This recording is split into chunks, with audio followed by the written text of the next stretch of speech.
We're here to answer questions from you guys, our wonderful YouTube community. We handed the reins over to you and asked you to ask us anything. I've got Ed and Scott with me to give their expert insight on the questions you want answered. So let's just get straight into it, guys. I think we have to start probably with the biggest news storyline coming out of the last race in Singapore, Daniel Ricciardo and his situation. We had loads of questions, unsurprisingly, on this topic. We've got one from Devolta188. What do you think about Christian Horner's comment about holding back Helmut Marko from dropping Ricciardo? And was that a good decision, Scott? It was pretty indicative of the way that this has played out and has played out for a very long time in terms of the Red Bull management being at odds over what to do and who to back. It kind of shows very clearly what we've known all along and been saying all along. Ricciardo was Horner's man. Marko, not so much a fan. I don't think Marko ever really let go of Ricciardo walking away from Red Bull in the manner that he did a few years back. I think it was absolutely the right call to keep Ricciardo on during the season. It would have made no sense to drop him. Bear in mind, I remember I spoke to someone very close to Ricciardo after this all came out and he was axed. And they joked, like, we've been sacked since April. So it wasn't exactly a surprise to them. There have been so many rumours, and most of them, in fact, I think all of them generated by Marko, about when Ricciardo would be dropped, when Liam Lawson would replace him. If you were going to do that, the leadership should have been aligned and done it over the winter, when Ricciardo had a disrupted comeback last year, still a little bit, uncertain. It was an okay decision to keep him on, and then once you've kept him on at the start of the year, you've got to keep him on through the year. But I think that's just indicative of the chaos that has come to define Red Bull's driver strategy, if it can be called a strategy. Well, exactly, yes. I think leadership dynamic is a good word there. We had a question from Lewis Atkinson 7277. Christian Horner, Helmut Marko, and that particular dynamic for the future of the team. Discuss. It's a clear problem, isn't it? Because when you've got Horner talking about buying time and the clear public as well difference of opinion there, it's very, very problematic. Now, you have to remember this is all in the context of a Red Bull that now doesn't have Dietrich Mateschitz, the Red Bull co-founder who drove all their motorsport involvement. He died in October 2022, so that creates a bit of a power vacuum at the top. He was always the casting vote, if you like, and there were times, he didn't do it that often, but he would weigh in on decisions on all sorts of things if there was a split vote, as it were. This is now publicly adversarial, I think you can say. They're not directly at war publicly, but you hear little barbs, and the way Horner phrased it and the way Marko's talked about what he wanted to do makes it very clear what's going on here. It's not good for a team. It isn't sustainable in the long term, but it will be sustainable for as long as those two are still there, and that could go on for some time. But it's never good to have that kind of opposition. Okay, you can have disagreements. Toto Wolff always talks about having sparring partners in the senior leaderships of teams. That's fine. But the way this is happening, it's clear there's a power struggle that's been going on for a very, very long time. Until that's resolved one way or the other, you're going to have a little bit of instability at the top of that team, which just does not help. And a great example of that was kind of how the Ricciardo sacking and replacement played out, where you've got multiple camps, actually. Horner, and then the RB bosses, Laurent Mekies and Peter Bayer, saying no decision had been made. Nobody knew for sure what was going on. And now since it's actually come out, Marco's been telling people left, right and centre, oh, they knew for weeks. No, you can't have it both ways. You can't spend the weekend saying what you said and then come out and say that in response. I think that speaks further to that division. I think the way Marko interpreted it was, now Ricciardo's gone, I'm getting my man in the car. That's definitely going to happen. And I bet he told Lawson that. I bet he was the one who told Lawson in the weeks leading up to Singapore, don't worry, this change is coming, you're definitely in, or words to that effect. Whereas no one actually ever was so explicit with Ricciardo, because Horner and the others were trying to be a little bit more kind of, not respectful, but do it properly, basically. Actually try and have it in a more considered manner. It's just, I think I used the word before, but I'll say it again. It's just chaotic, the way that stuff like that gets run. And Ed's right. It's sustainable for as long as they're all there, but is it sustainable in terms of running it properly? No, it's not. No, it feels like Helmut, Marko and Christian Horner are less sparring partners and more just full on gloves off battlers at the moment with each other, and it feels like Daniel Ricciardo basically has kind of been caught up in the middle of that and now spat out. Related, obviously, to Ricciardo losing his drive, it's made our audience quite reflective, and we had a bunch of questions, kind of almost F1 sliding doors. What would have happened if Ricciardo had made slightly different decisions at these key moments in his career, leaving Red Bull obviously in 2018 to go to Renault? What if he'd stayed as Max Verstappen's teammate? And then also, if he'd chosen Ferrari or been able to get the Ferrari drive instead of Carlos Sainz, and not gone to McLaren, how would the landscape have looked different? We had questions there from Christian Holand, from Umaron Cars 8197, and Michael Redford 5389. So this was quite a popular topic. What do you think, Ed? Reimagine Ricciardo's F1 career post Red Bull. Yes, well, there's kind of some short-term detail changes. Had he not left Red Bull, and obviously if you look at it purely on numbers and on paper, then it was the wrong decision, although I think personally and for other reasons they were very, very good driving factors for why he walked away. I think he would gradually, well, he was being edged into that number 2 role in that team because Verstappen was on the rise. Ricciardo stacked up very well against him, but Verstappen was just getting better and better, and it was clear this was a generational talent who was going to take over the team. That's why Ricciardo left. So had he stayed with Red Bull, there would have been some more wins, certainly. More wins than he's got. Obviously, he got one win with McLaren subsequently. So he might be on 9, 10, 11, 12 Grand Prix wins now, maybe a few more. Who knows? But I don't think he'd have been a world champion suddenly, although he could have been quite a valuable ally in a 2021 championship fight, I think you can say, to Verstappen. Ferrari would have been an interesting one. I think he could have had a reasonable 21, but of course that would only have been relative to the machinery, which wasn't brilliant for Ferrari in 2021. They were still recovering from the engine changes. He was in the mix there, but Sainz got that drive. So yeah, that one never happened. So I think whatever happens, whatever trajectory, whatever pathway Ricciardo takes, he would still come up against the limitation that he's got with these 2022 cars. He's not good in a car where you don't have that strong front end. That's a fundamental problem. Now, had he taken any of those alternative paths that didn't lead him to McLaren, I think that would have deferred him hitting that wall that he appeared to hit in 21 because of the specific demands and problems of that 2021 McLaren in which he struggled. But I think 2022, the generic characteristics of the car, that struggle with front end at lower and low medium speed, is just a limiting factor that his style has not been able to adapt around. So, yeah, I think different pathways, particularly staying at Red Bull, could have led to a few more wins. But I don't think it would have dramatically changed the Ricciardo story. I think just the shifting sands, the changing parameters just swung against him.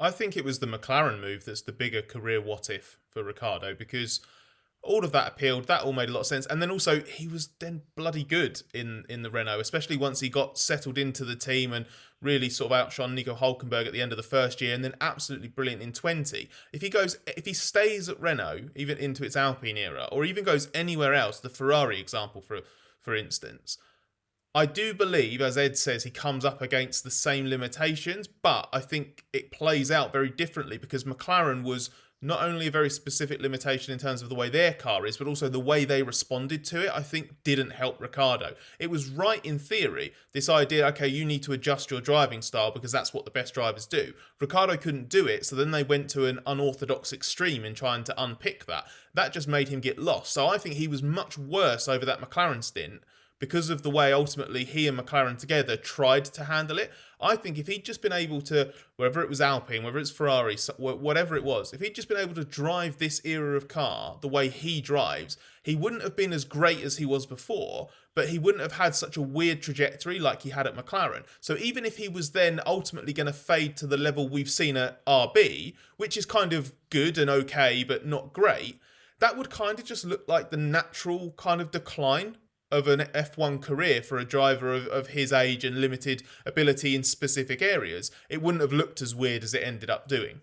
And I think also in terms of that avoiding McLaren, he struggled a bit in terms of coming up against Norris, who one of his strengths is he's very, very adaptable. He thinks a lot about his driving. He experiments a lot, partly because the McLarens in the early years for him in Formula One were slightly odd cars at times. So he worked a lot on that. Whereas if he'd been in a Ferrari alongside a Charles Leclerc, very, very different. So that's another parameter that in different teams might have changed things. Not so much in terms of the driver's level, but because in McLaren he had Norris adapting so well and getting so much out of the car, which was very tricky to do, that sent them on that path of, right, well, you need to adapt and do what your teammate's doing. Yeah, there's all sorts of kind of what ifs. If Ricciardo stays, how does Alonso at Renault? How does Alonso get back into Formula One? Does he end up trying to get back in at McLaren? What happens to Sainz if he doesn't get that Ferrari drive? But from Ricciardo's perspective, I kind of feel like whether he stays at Renault or goes to Ferrari, or he stayed at Red Bull even back in 2018, eventually he just gets Bottased by better drivers. I feel like Verstappen would have inevitably crushed him at some point, and the same thing would have happened at Ferrari when he came up against Leclerc. It's just the inevitable destiny of a slightly limited driver, as Scott outlined. We had questions about whether there's any way back for Ricciardo now, because it seems like he's basically done with F1. We had a question from Trains Go Burr 2287. I mean, that can't be a real name, can it? But it's a good handle. They ask, do you think Ricciardo can somehow pull off the Audi seat and get in alongside Hulkenberg? And we also had a question from UTK18SH. Can Ricciardo somehow come back in the main Red Bull team after the Mexican Grand Prix? That presumably relates to Red Bull firing Perez after his home race. Scott, what do you think? Yeah, tricky. I don't think Red Bull's going to fire Perez after Mexico. There's been a suggestion that Perez is planning to retire and will announce that in Mexico, but I think Checo's already kind of scotched that himself as that's just nonsense. So I think Perez is in that car for the rest of the season, and we've talked about this before. There's a video we did after, which we can link to and maybe show on screen now, after this all became official. I think what Red Bull are doing with Lawson is evaluating him over 6 races at RB to replace Perez for next year. I don't see Ricciardo getting away back into the Red Bull stable. I don't think he wants to, especially after the way this was handled. And I don't see him fitting in anywhere else because he doesn't seem to be in contention for the Sauber seat. Audi haven't shown any interest in him. And he's at an age now where I don't think there is a way back. Like I said, the level that he ended up at RB was kind of fine. But at his kind of age and place in his career, he needs to be a lot better than that to demand a place on the grid. I mean, look at how Bottas is clinging on for dear life, for example. As you mentioned him before, Ben.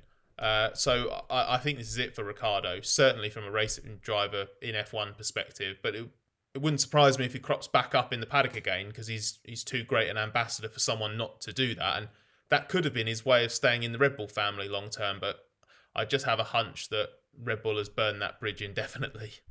Moving on to the 2024 title fight, inevitably we had questions about this and the championship fight, such as it is. A question from 7 Speed 7 Dragon 7, so 3 sevens in there. Do you think that Norris can really give Max a fight or even take the championship this year? Ed, what do you reckon? Well, he can, but he just hasn't yet. He hasn't got close enough. The points gap is still near as makes no difference, the same as it was after Miami. And Verstappen is doing a brilliant job of just, when the car's been struggling, of banking decent amounts of points. There have been a few points left on the table, but generally he has been producing some very, very good drives. And Norris hasn't quite consistently enough been doing things. So until he gets under that 50-point barrier and gets the points a little bit closer, I've not really considered him fully in that fight. However, the McLaren is clearly the best all-round car at the moment. It's in contention to win every weekend. So if Norris can maximise that and the team can execute well, then it is certainly possible for Norris to do it. But I feel when you look back at the last 8-10 races, there have been great opportunities to close the gap more that just haven't happened. So Norris could win the championship. Right now, I think Verstappen will, especially given that they've got some upgrades coming for Austin. But that could all change. One retirement would swing it potentially either way. So can win. I put my money on Verstappen right now. Moving on to Aston Martin, we inevitably had questions about this team because obviously the Adrian Newey signing was unveiled to much fanfare at the new factory, and they've got Honda coming on board too. At Kevin Garcia 6368 asks, with Aston Martin now having Adrian Newey on their team, would there be any hopes for Aston Martin to stop being so disappointing? Will Fernando Alonso ever win again with Newey on their side? Will Lance Stroll ever improve or have to be replaced by someone else? Scott, can you unpick that for us? Yeah, tricky. Lots of layers to it. I think there's still stuff Aston Martin needs to get better before Newey arrives, so that it's ready to make the most of it and doesn't waste him and his talents. Because it's almost pointless him being there to influence specific areas. Like, for example, if he goes in and looks and just goes, the way that you are kind of realizing aerodynamic and mechanical interaction is just wrong in terms of the way that you're kind of approaching it as a project, as a vehicle concept kind of project, is wrong. You need to restart that.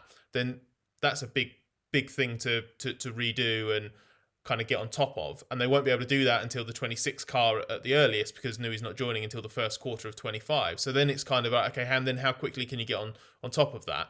If you then fix that foundational element of the car, how strong is the aerodynamic understanding and ability to develop? Because there are big question marks over that over the last sort of 18 months.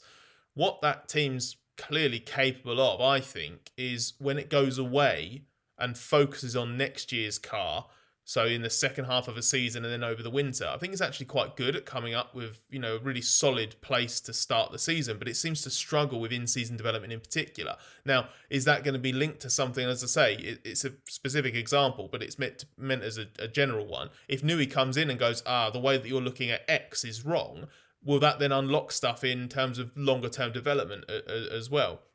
It's really, really tricky. That will define everything else, because right now, Alonso is reduced to heroic performances to score a handful of points, which is what he left behind at Alpine and isn't what he joined Aston Martin to achieve. And he's not going to win again in an environment like this. And for all of the question marks over Lance Stroll, and the level he's performing at the moment won't be good enough if Aston Martin is a title challenging team or a race winning team. Right now, the drivers aren't the limitation, so it's wrong to focus on someone like Stroll and replacing Stroll if all the other stuff doesn't come together. I've no doubt that if Newey comes in, they address things, they make progress in 25, and they have a genuine ambition of fighting for a championship or fighting for wins in 26 with the Honda engine and everything else, Stroll will need to up his game. Alonso will need to prove that he is still capable of winning races and fighting for championships, but there's more for that organisation to prove itself before the drivers are actually like much of a question. What do you think about the suggestion? We had a couple of questions about this, that Max Verstappen might consider moving to that team now that Newey's fled Red Bull and headed to Silverstone. Is he in the picture there? Can you see any future where Verstappen is angling to get out of Red Bull and go to Aston Martin, Scott? I can definitely see him angling for a way out of Red Bull if he needs it. And I think he will, as much as, we know that Jos Verstappen's quite keen on the Mercedes move, Max will view it just completely objectively and will just go from a point of view of what's going to give me the best chance to win and where am I going to enjoy racing. Both of those answers could be Mercedes. Right now, you would say Mercedes more than Aston Martin, even though Aston Martin's got a very, very high ceiling in terms of potential. But I think pragmatically he'd have to be open to it. In fact, I mean, maybe Ed's got a name on the tip of his tongue, but I can't think of any driver really who wouldn't seriously consider Aston Martin outside of, a Charles Leclerc who's fully committed at Ferrari in the long term. I don't think Lando Norris or Oscar Piastri are going to trade McLaren for Aston at the moment. Beyond that, George Russell might be looking for an alternative drive if Verstappen takes his seat at Mercedes in 26, for example. It's hard to see, you have to get up to like 2 or 3 really, really, really settled drivers before you think actually they're not even going to think about Aston. The moment that team starts showing consistent fulfilling of its potential over a sustained more than half a season as it did last year, there's going to be a lot of drivers interested in going there. I've no doubt about that. And what about the Tsunoda element, Scott? And we had people asking about whether he needs to find another team because he doesn't seem to be ever in the frame to be promoted by Red Bull. So how do other F1 teams rate Tsunoda, and why are Red Bull so opposed to promoting him? Yeah, it's probably the most asked Tsunoda question at any given moment. It's not Red Bull as a whole, but there is a bit of a division. I think Marco was quite keen on trying Tsunoda in Red Bull Racing. But I think Horner and some others, maybe some in the senior engineering team, I'm not sure. They're concerned about whether he has what we were saying before, that kind of whole package element to it. And given the test of not just leading Red Bull Racing or being at the front in Red Bull, it's being alongside Verstappen as well. Whether Tsunoda would handle that properly.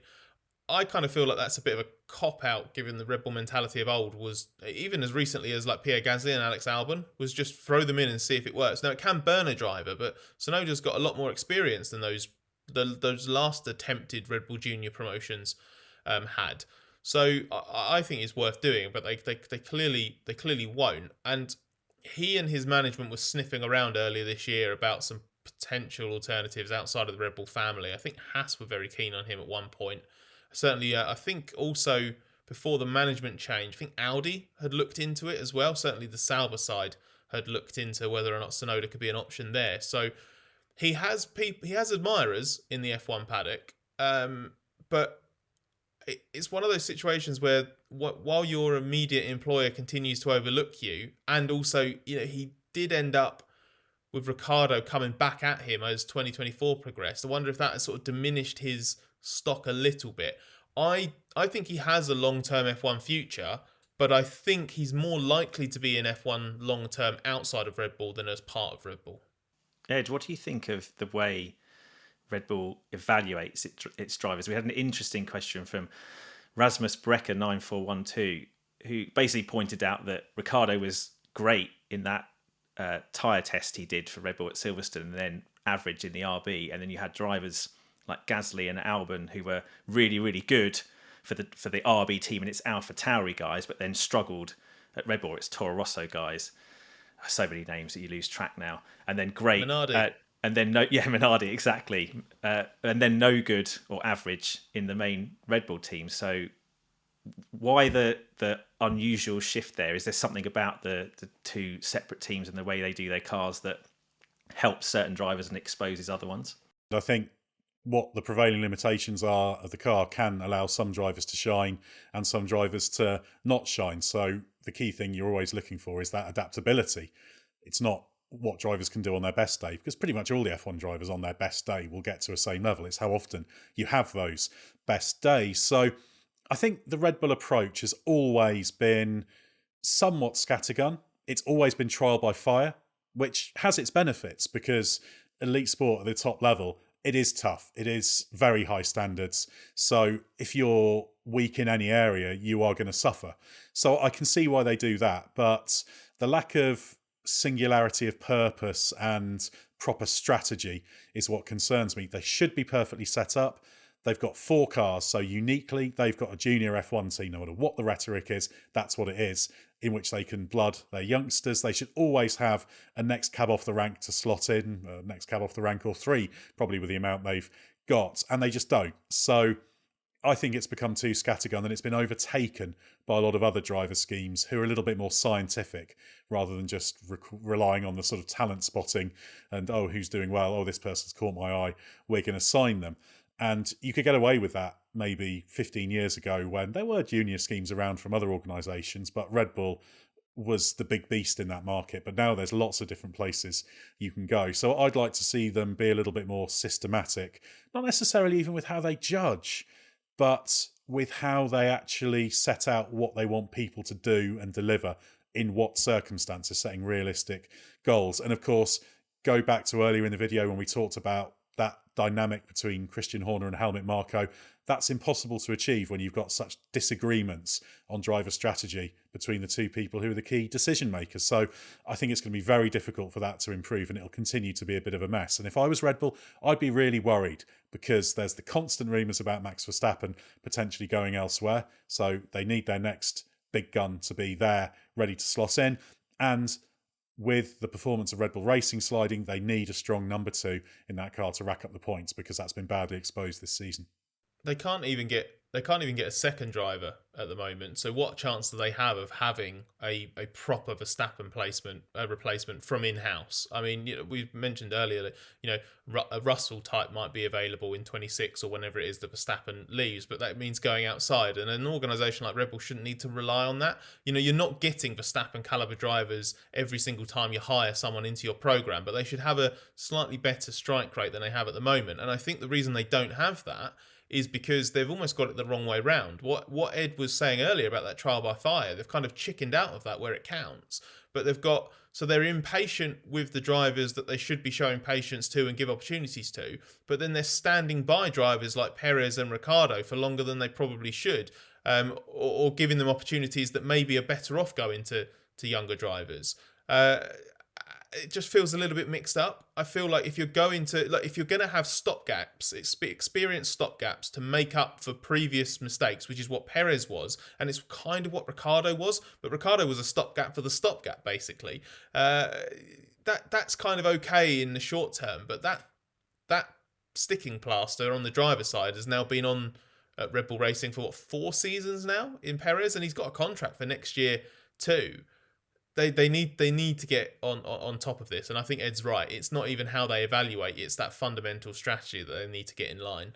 Speaking of Perez, do either of you have fresh, renewed sympathy for him? We had a question from the 409 talking about how much criticism he's had for his performances at Red Bull, but this idea that recently Red Bull have kind of got behind him on the development side and realised that things he's been saying that were wrong about the car going way back to last season now actually were right, and they should have listened to him more. So is it time to reevaluate Perez within that setup and the contribution he's made, or do we still feel that basically he's a guy waiting to be sacked, basically?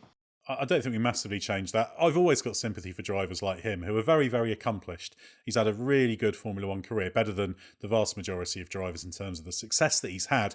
But time and time again, you see very good Formula One drivers as teammates to all-time greats. It's a horrible position to be in. It's really tough. And I always have a baseline level of sympathy for that because you're always made to look worse. And the fundamental fact is, regardless of the car limitations, what was going on, etc., Perez was usually in a car that had the same performance potential as Verstappen, and he doesn't extract it. And the gap has been too big. The gap in points has been too big. So, yeah, he has not hit the mark as a number 2 at Red Bull over those 4 years. There have been spells when he has, like earlier this season, but probably more than 50% of the time he hasn't been hitting his marks. So, yeah, certainly they maybe could have listened to him a little bit more in terms of detecting how serious those problems were with the car and recognising how much Verstappen was papering over the cracks. But yeah, as I said earlier, this is top-line elite sport. It's a performance-based, results-based business, and Perez hasn't been getting them enough. So yeah, it's maybe harsh, but that's the reality of the situation. You've got to deliver, and if your teammate's delivering and you're not in the same car, then you are by definition underachieving. Right, we're going to get you to get your crystal balls out now and gaze into 2025 and make some predictions. So first up, Sam7852. If McLaren continues to have the fastest car in 2025, who would you bet on winning the championship? Oscar Piastri or Lando Norris? Scott, you can go first. It should be Norris because he's the more experienced of the two, and he's had an edge in qualifying. So if that continued, he should start ahead more often. He should have a little bit more about him to sort of see it over the line, and he's also been through a little bit of the fire that comes with a championship battle this season. So it should be Norris. But if Piastri makes a step in qualifying, I don't know. You can't say both. You can't say both. I pick Norris for now because everything is kind of there more than it is for Piastri. But that becomes a very, very different proposition if Piastri ups his game in qualifying. Ed, what do you think? Yeah, I'd echo Scott's position. You have to extrapolate from where we are now. Piastri's got a lot of potential. He could have more ultimate potential. But I'd have to go Norris just because that's where the balance of power is now, and we're not seeing a strong enough projection to say that if Piastri is going to get above Norris's level consistently, that crossover point will be next year.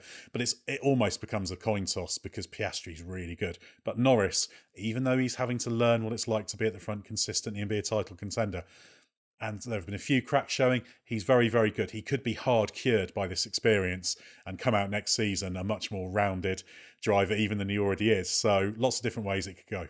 I'm going to go with Piastri just because I think he's more cured, to use your expression, Ed, mentally than Norris is. And I think if they get to a point where it's him versus Norris for the championship, I think he'll have that bit of extra steel and killer instinct that will carry him across the line. We have a related question to that, actually, from Goose TG98. Could you see a situation where the relationship between Piastri and Norris turns into one similar to Prost and Senna or Piquet and Mansell? So basically, are they going to start taking lumps out of each other if it's McLaren and nobody else at the front next year? Scott, what do you think? Every driver rivalry is Prost and Senna now in the world of social media. So, it's entirely possible.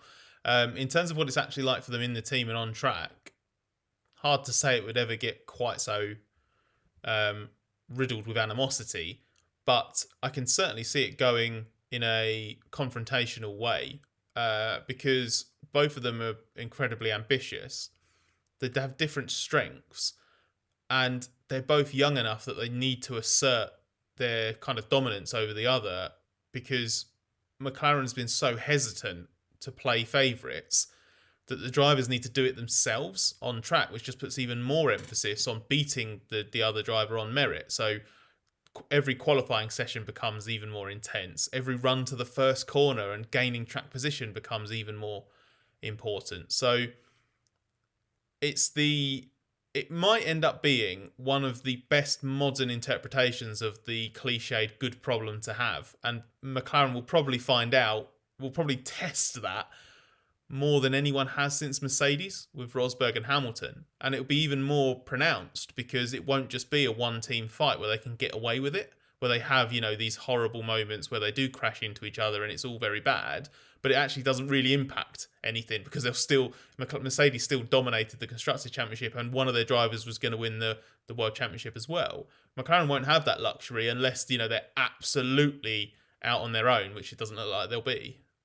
Ed, that question was very much kind of predicated on McLaren being dominant and no one else being in the picture. But we had a question from Gola Pader about Red Bull and whether they can recover the ground they lost this season without Newey on their books anymore. So will McLaren still be on top come 2025, as we outlined previously, or do you think actually Red Bull could mount a comeback next year? Well, on current trends, you'd have to say, yes, McLaren should be in a very strong position. There is a confounding factor, though, there, because we probably will see some tweaks to the way that the flexible aero is monitored next season. There may be slightly different load tests, for example. That could make a difference to McLaren. But I think they've got such a good understanding, it's very hard to see them taking a big step back, even if they have to adapt. Now, it's a relative game. So, yeah, Red Bull, I certainly wouldn't discount them. I've got a few concerns about the way they're working technically. They obviously took a slightly incorrect direction conceptually, and there's a chance to reset things for next year. And already, obviously, that car, the die will be pretty much cast already. So all the stuff they've been learning recently to try and mitigate the problems with the Austin upgrade will be feeding into the 2025 car as well. So they can. I wouldn't underestimate Red Bull. However, with everything that's been going on there, and not just Newey leaving, but that's one of the things, I do have a bit of a concern that Red Bull is a team that's been this spectacularly well-oiled machine that's worked incredibly well. And it's just losing a little bit of that. That's just a little bit of decay in the foundations that could hold them back next year. But equally, they could get back onto an even keel, make the right changes and be right there again. That could even happen before the end of the season. So, yeah, never discount Red Bull. But if I had to put my money down now on which team will have the strongest car, you have to go McLaren. But it's so volatile. You can't count out Ferrari. You can't count out Mercedes even. There's even a tiny chance Aston Martin could do something. Alpine. Oh, I'm counting them out, certainly. But, yeah, because it's really close, particularly among those top four. But, yeah, if you're McLaren, I'd have faith in the science and the way they do things. I think Andrea Stella leads that team brilliantly. I think they're very well structured technically. They understand what they're doing and why, and that's not going to change. So I can see McLaren being in a very strong position next year, but maybe the flexi-wing rules change. Maybe suddenly they're in a bit more trouble and can't get the front wing to do what they want it to do. I can't believe you're both counting out the French Ferrari already. Unbelievable. But anyway, it's time to put your money down. Final question. Young Original 03. What are your early predictions for both championships in 2025? So, Scott, you can go first. Constructors Champion and Drivers Champion. Constructors Champion, McLaren. Because I think... 2 in a row? Yeah, I think it'll be McLaren from Ferrari. And I think Ferrari, if they get the car right, will run McLaren really close with Hamilton and Leclerc. And Drivers' Champion, if we extrapolate from now, Norris. I think it would be a failure if he and McLaren don't win the World Championship next year. If they can't, because they've got a great opportunity. It's the best combination right now in terms of car, and you saw what Norris can do can do at his best in Singapore. If you can't build on that as driver and team and win the World Championship next year, I don't see how you'll have a better opportunity unless they do have a massive car advantage at the start of the next rules. Okay, so Scott's going Norris and McLaren. Ed, what about you? Yeah, I think for constructors, you'd have to go McLaren at this stage. I'm wondering if we have a season where things are really, really close among those top teams, which they could easily be. I see a McLaren team that have got 2 very strong drivers, a Ferrari team that have got 2 very strong drivers, and then you think, well, Max is Verstappen. Is this Verstappen territory again? It could well be. If Red Bull give him a car that's got a chance of winning that championship, he is so good, so consistent, he could well win it. So I'm going to go Verstappen and McLaren, which could well just be a repeat of what we're going to see this year, but it's such a difficult prediction at this stage. There's so many potential contenders and winners. And isn't that fantastic that we can sit here now in October and say, well, actually, there's 3 or 4 teams you could argue in terms of constructors, or 6, 7 drivers you could make a case for in the drivers. Isn't that incredible?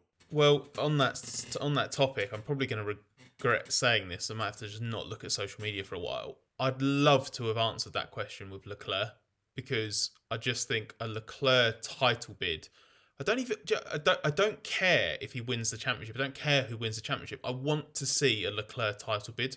I want him to have a car that's actually capable of it over the course of a season. And I think if Ferrari's got it next year, I think Leclerc's more likely to fight for the title than Hamilton, because Leclerc's embedded in the team. He's the stronger driver in qualifying. He's really, really good on Sundays. Hamilton, I think, if the car's capable of it, could have a great first year with Ferrari, but might just come up short slightly against Leclerc in the first year together, at the very least. So I'd love it to be Leclerc. I doubt team more than driver in that scenario. I think it's interesting that nobody's even mentioned Mercedes or their 2 drivers in terms of actually being able to get the job done next season. So I think we're discounting them fully. Too unpredictable. They could do well, but on car and driver count. Yeah, and until they show consistency. If the Mercedes is at McLaren level next season, then George Russell will be very, very strong. Yes. So that's possible, but Mercedes is, there's some imponderables there that I've yet to see they've got to that level McLaren have, where they've got the understanding of absolutely everything, but they are making progress, so they're coming up on the rails as well. Yeah, they feel like the 4th best, really, don't they? Even when Red Bull are all at sea like they are now, you don't really feel like Mercedes are kind of genuinely a cut above everyone like they used to be. I'm going to go with Piastri for Drivers' Champion. I think if McLaren remain as strong as they are now, he'll pit Norris. But Constructors, I'm going to go slightly romantic and go for Ferrari. I think the Leclerc-Hamilton combination will be really strong, scoring points. I'd like to think Ferrari would be able to have a car that's a bit less king of the outliers than this year, but still building on some of those strengths. And they started really well, didn't they? They're much more consistent through the races now. So in a really tight fight amongst the top 4, I'm going to say they pip everyone. Red Bull have got no chance, with only Verstappen scoring points from the start of the season rather than just from the middle. So yeah, Ferrari for Constructors and Piastri for Drivers.